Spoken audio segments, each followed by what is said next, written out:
I request everybody to please stand.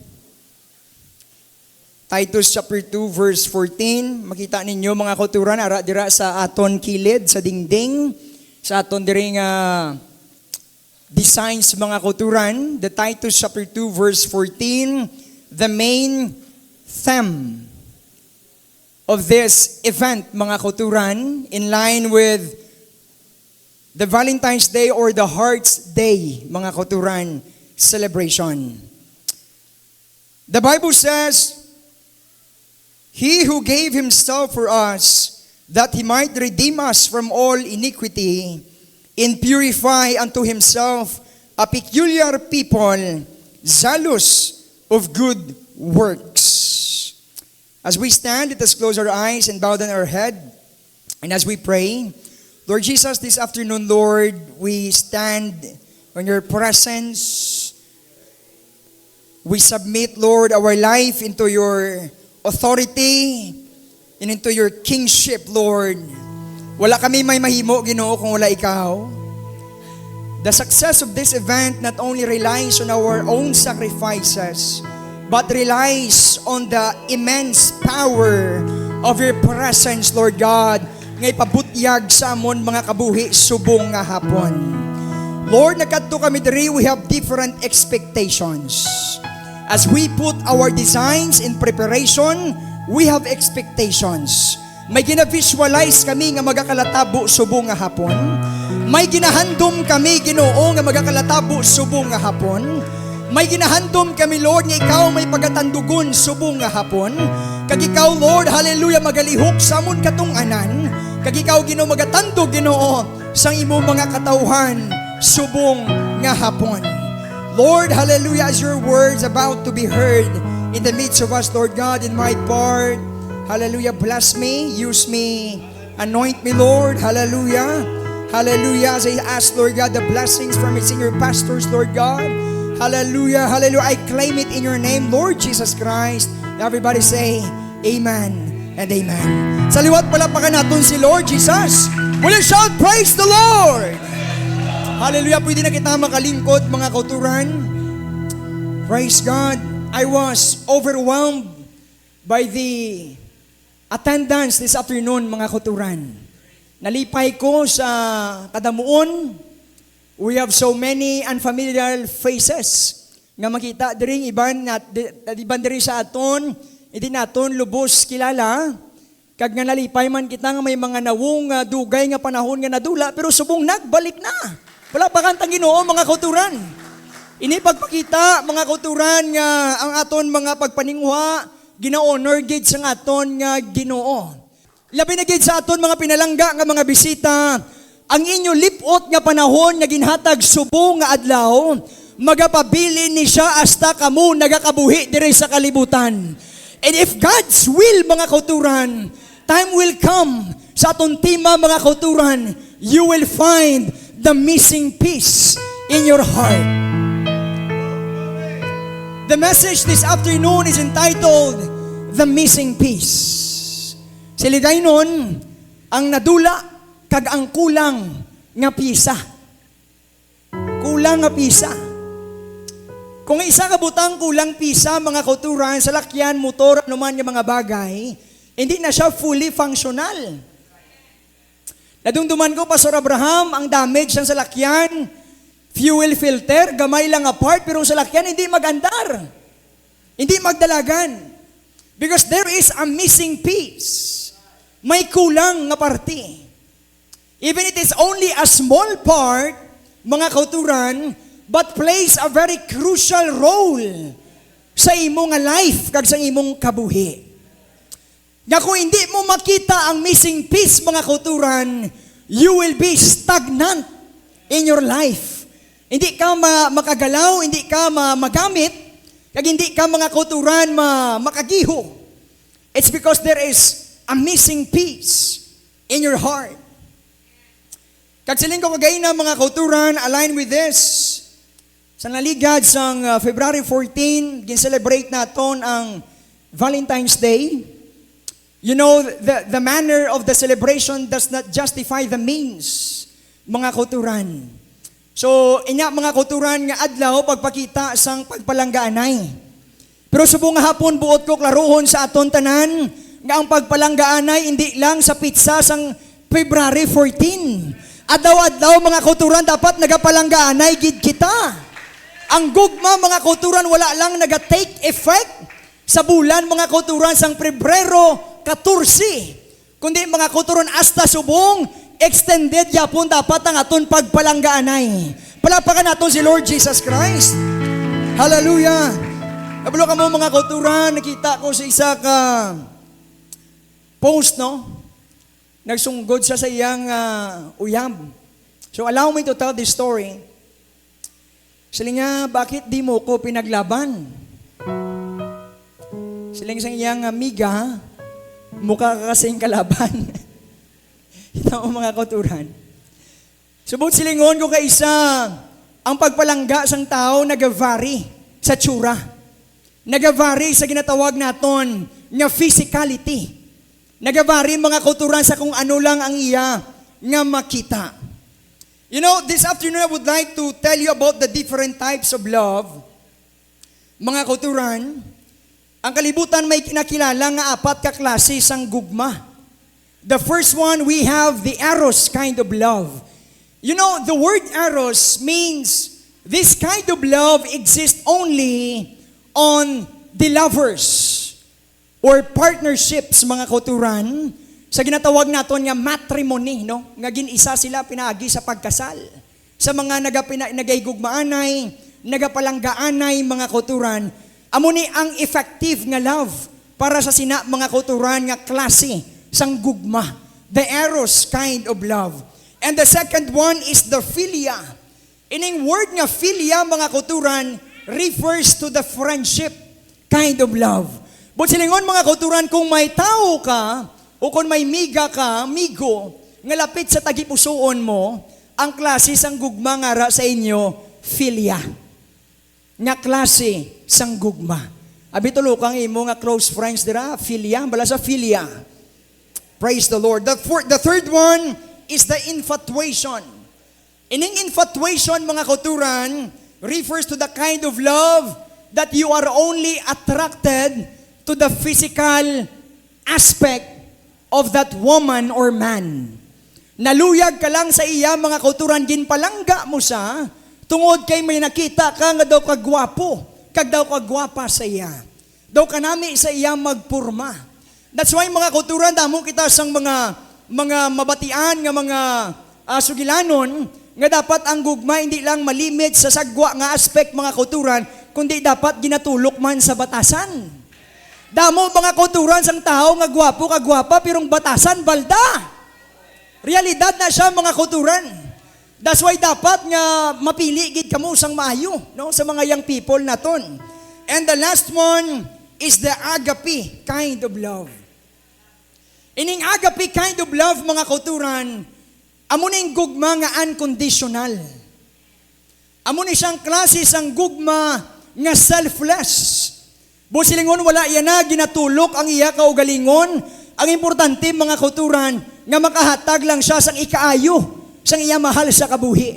Wala ko labot yung ginakapuhi ko, importante, makakita ko karon sang kinanglanon para sa akon kabataan. Wala ko labot, bala na nung magkalatabo sa akon, importante mahatag ko lang kung anong iya kinanglan. You know, mga kauturan, this kind of love only could be found in the Lord Jesus Christ. Ini klase nga gugma, mga kauturan, makita lamang sa aton nga Dios kung paano ya, mga kauturan, ginhatag ang iya kabuhi, mga kauturan, para sa aton tanan, the selfless kind of love.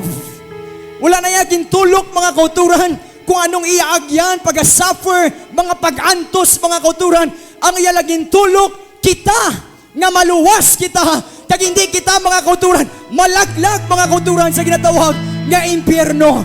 Ang Dios naghatag, mga kauturan, sa ginatawag nga pagpag-o kag tsansa sa aton nga mga kabuhi. So ara na sa aton kagina kanami isang words of inspiration ni Bishop Concepcion, mga kauturan, nanungod sa duha ka tawo.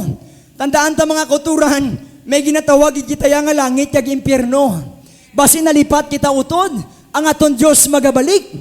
Kagay sa mga kauturan, nagakabuyo kita, nagakalipat kita mga kauturan, nagakalingaw kita mga kauturan, nalipatan nato nga ang Diyos gali nagsiling, magabalik ako liwat, agud kwaon ko kamo.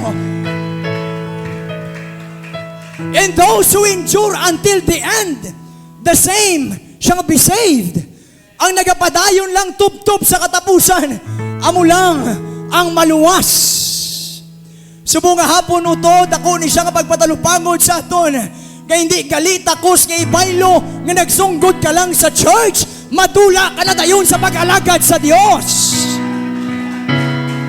May nalainan ka lang nga utot mo sa Diyos, may nasungguran ka lang nga brother, nga sister, mga kauturan, kinulamit mo pa ang Diyos. Ano madayang labot sang Diyos sa inyo? Kung nagalay na-inay ka mo dabot, ang Diyos sa wala taga-interest inyo utod. Kung kayo isang Ginoo ko makaamba lang, mabatian ta lang makasiling siya, nga ginbiyaan mo ko, wala man ko nagkulang sa imo, kamo malang nagsinangguranay dira, nga pati ako ginulamit mo ko. That is very unfair in the part of the Lord. Nga wala sa labot, pero naulamid pasa. You know, with regards to the word missing piece, hallelujah, kulang nga pisa, mga kauturan. Diri sa libro sang Micah, hallelujah, siling sang pulong sa Ginoo. Going back, there is something missing within me. You know, during this time, ang Israel, Ma'am Sina, nag-undergo sa ginatawag nga crisis. Nag-crave sila during the time sang attention sang Diyos. Kaya binilang Diyos wala na nagasapak sa ila. Siling ni Micah sa ila, you know, this is happening sa aton nga pungsod kag lugar because may nalipatan kamo. There is something missing within us. You focus too much on your livelihood that you forgot something important. You focus something on your loved ones and on your children that you forgot something important.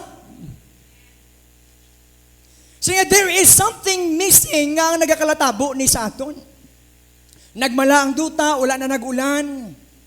Bisan pa man mga kauturan, ang tigulutong naglabot man sa ila. So they started to question God. Lord, why is this happening to me? Nagakatabo ni sa akon. Sila ni Micah mga kauturan, there is something missing and lacking within you. And this is something I crave. That I want you to crave also. Ang gingamit ni Micah nga term is crave. Ining word niya crave mga kauturan, makita talang ni sa pagkaon. Nagakrave ko french fries, nagakrave ko spaghetti. Pero siling ni Micah mga kauturan, this is something I crave, nga gusto ko man nga i-crave nyo sa inyo kabuhi. Let us crave the presence of the Lord.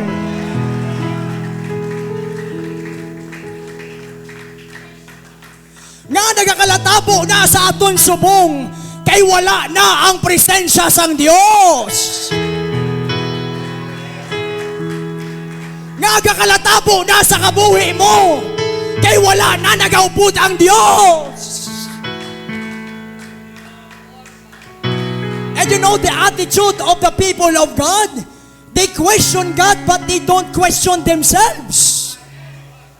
Nga daw ang Diyos lang pirmi may sala, Lord niya ang amo ni man. Lord niya nga daw kabuka at kinipirmi sa kabuhi ko man. Lord niya nga daw wala kikinidalaganan, Lord daw. But sometimes, the missing piece that you need on your life is not the things of this world, but the presence of the Lord Jesus Christ. Naman mga kauturan, hindi mo missing piece ang barkada mo. Hindi mo missing piece ang mga tao nga ginabatiti mo. Sometimes ati panunubiyaan ka pa. Habuyan ka pa lain nga storya. Mga kauturan, maripildi pa sa bulaton sa Diyos. Hindi mo na sila missing piece. Don't rely on them. Hindi ka to magsandig. Hindi magsandig kay pastor. Hindi magsandig bisan kay sino. Sandig kaya sa Diyos. Gaman mga kauturan, matula man sila, mapabilin kaya sa pag-alagad sa Diyos.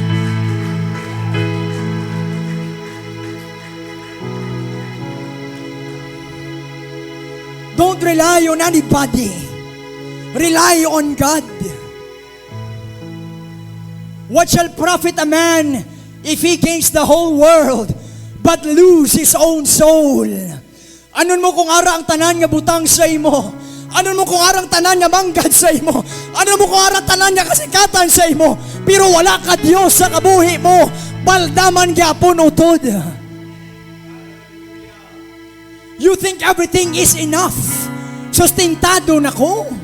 Wala na ko kulang. I have stable job. My husband and my wife has a good job.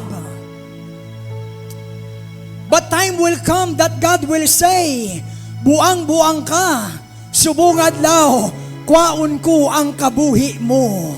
So diin kita makadto, masandig ka sa manggad? No, mga utod. Sa Diyos man tagyapon tanan madungka.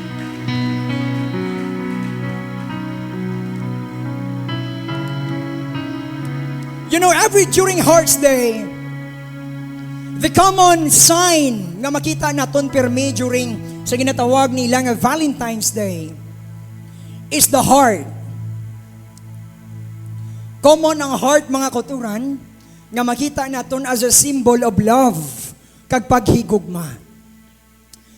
You know, mga kauturan, ang tagipusoon, it plays a very important role sa aton kabuhi. Everything starts in the heart. Ang tanan gasugod gid sa aton tagipusoon. Ako gapati mga kauturan, ang rason nga sa subong ari ka di nag-alagad sa Dios, tungod gintandog sang Dios ang tagipusoon mo. Sang una do hindi ka pa magpalapit, pero sang nabatian mong pulong sa Dios, ginhikot sang Ginoong imo tagipusoon. Everything starts in the heart of man. But silingod mga kauturan, importante gali ang aton mga tagipusoon. As the Bible says, out of the abundance of the heart, the mouth speaketh. Kung anong unod sang imo tagipusoon, magwa gina sa imo baba. Kung subong nga hapon mga kauturan, ginabatyag sang tagipusoon mo nga magsimba ka sa Dios, magdayaw ka sa Dios, hindi pagpunggi ang imo tagipusoon kag balatyagon. Ang rason mga kauturan nga nagkadto kita diri subong nga hapon, amo nga para masimba kag madayaw ang aton Ginoo. Masimba naton siya, matibong naton siya. That's why in spite mga kauturan sa ginatawag naton nga organizational differences mga kauturan, nagtipon ang sagay kag ang kadis mga kauturan sa rason nga mag-combine sa paglambot sang turunong bugay sang aton Ginoo subong nga hapon. Ari mga kauturan, I remember the story of Samuel. Sang nagbisita siya sa panimalay ni Jesse, nasugata iya mga kauturan, gisugo siya sang Ginoo, Samuel, kadto ka sa balay ni Jesse because you are going to anoint the next king of Israel. Samtang nagalakad si Samuel mga kauturan, nakita iya sa unahan si Eliab.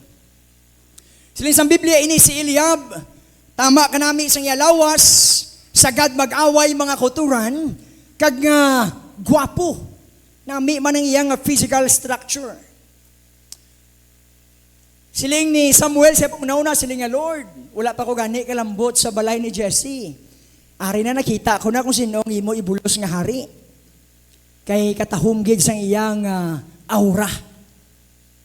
Pero siling sa Diyos mga kauturan, Samuel, kung kamo nga tao gatulok sa gwa, ako nga Diyos gatulok sa sulod. Hindi ko gusto nga lantawon mo ang iyang height o kung ang iyang lawas, gusto ko lantawon mo ang iya tagipusoon. Sa yuron pa mga kauturan, ang aton Ginoo wala labot kung ano ang physical structure naton, ang ginapangita sang Dios mga kauturan nga may sincero kita nga tagipusoon sa pagpalapit kag pagsimba dira sa iya. Importante nga aton tagipusoon mga uton. The heart plays a very crucial role in our lives. Sometimes mga kauturan, let me tell you this. Sometimes we are talented, but our heart is not right. May mga panahon, wala question sa talent, sa tingog, sa tukar, sa pagwali mga kauturan, pero ang question sa right attitude of our hearts. Useless utod, nga very talented ka, pero hindi ka na masaway kag mahambalan. Useless mga kauturan, nga tama ka abilitaran, pero hindi ka na magpamati sa mga laygay, sa mga tao, nga ginbutang sang Dios sa imo. Kanugon mga kauturan. Let me tell you this, hallelujah, para sa aton yung mga singers, kag mga altar workers, be sure that when you led the worship, you are also in worship. Sa aton pagtindog o sa aton pagpitag kag paghampak mga kauturan, siguruhon naton nga nagasimba ka nagadayaw man kita sa Dios. We're not here on the church just to perform, just mga kauturan to entertain the people of God. We're here to worship the Lord Jesus Christ. Kung may ginapasikatan kita diri, hindi ang tao, kundi ang Diyos mga kauturan. Nagkadto kita diri para sa aton Ginoo. Hindi naton pag-i-defeat ang purpose nga ari kita diri mga kauturan. And let me tell you this, hallelujah. In the book of Revelation chapter 2 verse 4, siling sang pulong sa aton Ginoo, I have this against you. Nagasunggod gid ko sa imo. Naglaing gid ang buot ko sa imo. Siling sang aton Ginoo. Siling nga, kayang imo gugma, sang una, grabe ka-aktibo. Pero subong, gintalikdan ka ginbayaan mo ang first love mo sa akon. You know, the attitude mga kauturan sa isa ka tao nga may newly converted kag bag-o lang nakadangat sa tiilan sa Dios. Grabe na siya ka-aktibo. Nga bisan wala panimbahon ara sa simbahan. Nga bisan wala tao ara sa simbahan. Nga bisan wala kauturan, malakat bisan nagaisanon mga kauturan. But as time goes by, siling sang aton Ginoo, naglain gid ang akon buot sa imo.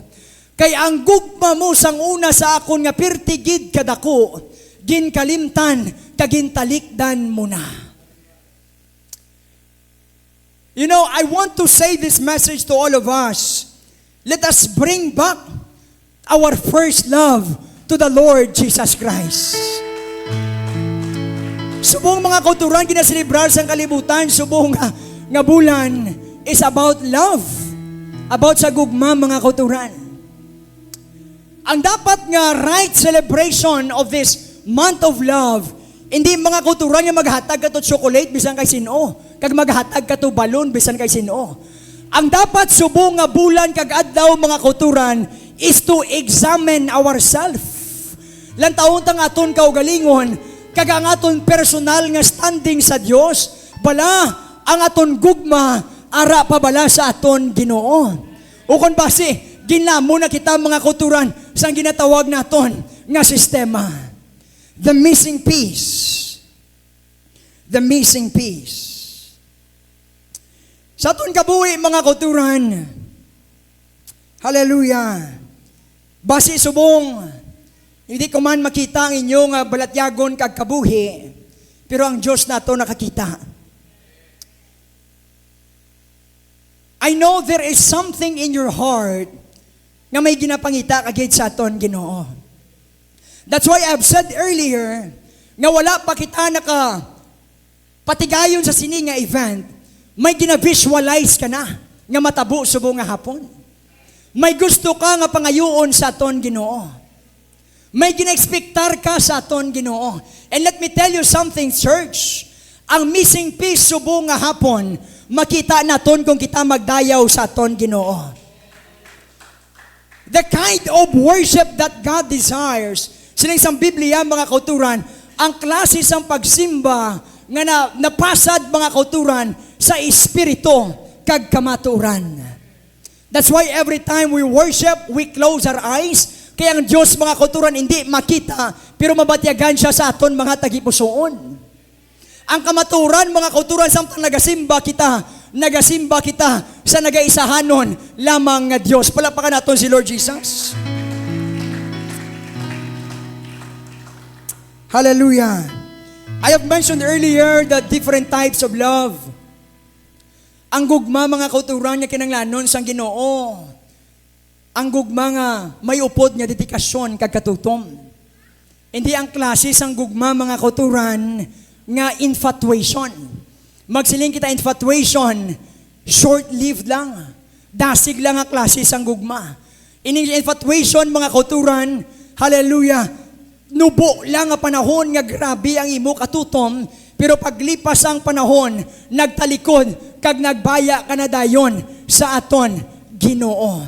Let's make sure this afternoon that our love, mga kauturan, nabasi kag napasad sa pulong sa aton nga Ginoo. So buong hapon, mga kauturan, enjoy nato ang aton nga remaining time as we worship the Lord Jesus Christ, mga kauturan. Hindi ako maglawig sa pagwali subong hapon. Kay kabalo ako, mga kauturan, nga Dios nagahikot sa aton balatyagon subong takna. Let us not suppress the Spirit of the Lord this afternoon. Hindi naton pagpunggan ang Espiritu sang Dios subong hapon sa aton katunganan. Ang Dios, mga kauturan, nakakita sa aton balatyagon. Ang Dios, mga kauturan, nakakita sa aton mga pangunahuna. Kaya gusto lang nga pangayon sa Dios sa aton subong takna nga buksan naton ang aton tagipusoon kag magpalapit kita sa iya na wala, mga kauturan, sang pagpangduha-duha.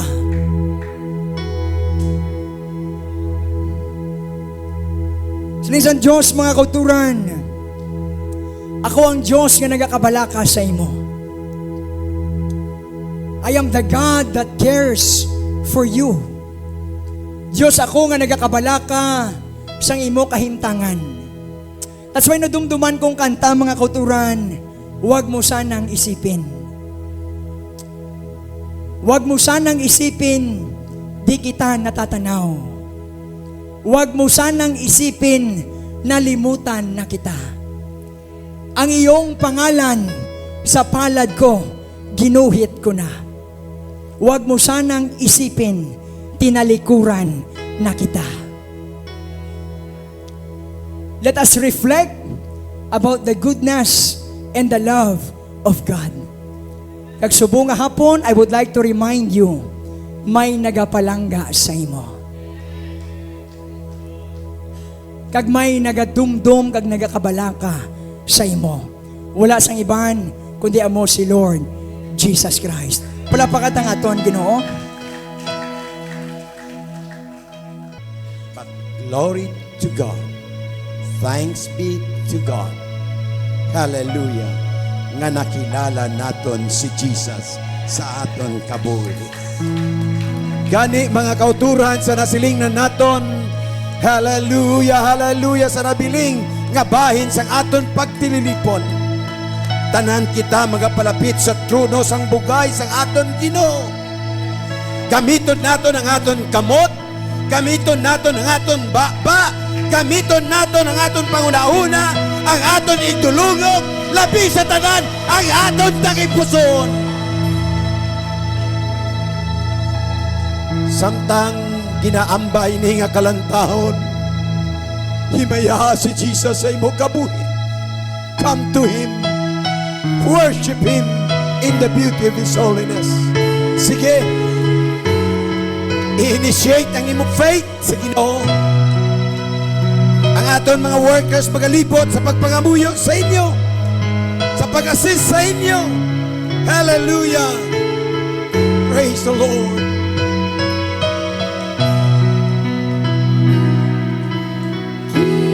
Ligaw ako natin si Jesus. Sa presensya mo, Lord Jesus. balik ka Dalayawon kamay sa amon mga kabuhi. ang kasikat Salamat sa imo Ginoo, Lord, mga pulong ay kanino nga ginbanggas sa amon katub-anan sining nga hapon. Salamat o Dios sa kabuhi nga gina-enjoy namon tungtong sining nga tinihon. And Lord, also we thank for this privilege that you have given on us, O God, na kami Ginoo makaistablisar sa amon personal nga relasyon sa imo. Hilway kami nga makadayaw kang makasimba sa imong ngalan, Lord. We pray, O God, na magkunsad ang imong gahom, ang imong espiritu, ang imong presensya sa amon mga kabuhi. Lord Jesus, we love you. We worship you, Lord. We glorify your name. Ginapapungko ka namon, O Diyos, sa trono sa amon kasing-kasing sa amon. Have your way, O God. Have your way, O God. Hallelujah. Bukang matigaan namon nga tagipuson sa imo gahom. Lamang kami Ginoo. Hallelujah. Makabadyag, makaambit. Hallelujah. We are the most privileged people living on earth, O God. Hallelujah. Gamitan ninyo tingog. Kung nabatyagan mo nga ibayaw ang imong kamot, ibayaw nga wala reservasyon, ipiyong palihog ang imong mata, agad makakonsentrate ka sa Ginoo. Yes, that's it. Yes, that's it. The Spirit of the Lord moves. Come on, come on. Be refreshed. Be revived. Recharge.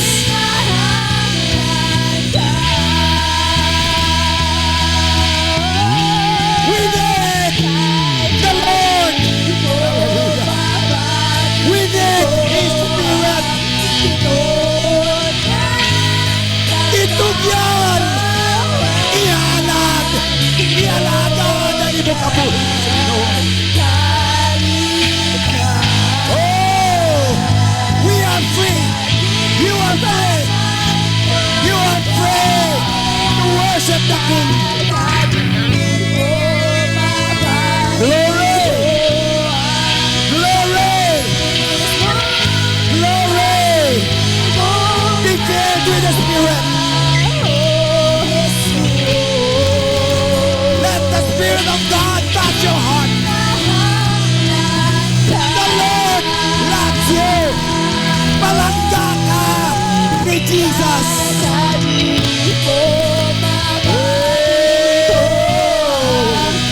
Wonderful God. Wonderful Jesus. Lord. Hallelujah. Hallelujah. We entrust these people into your hands, Lord. Strengthen our faith, oh God, in you. Hallelujah.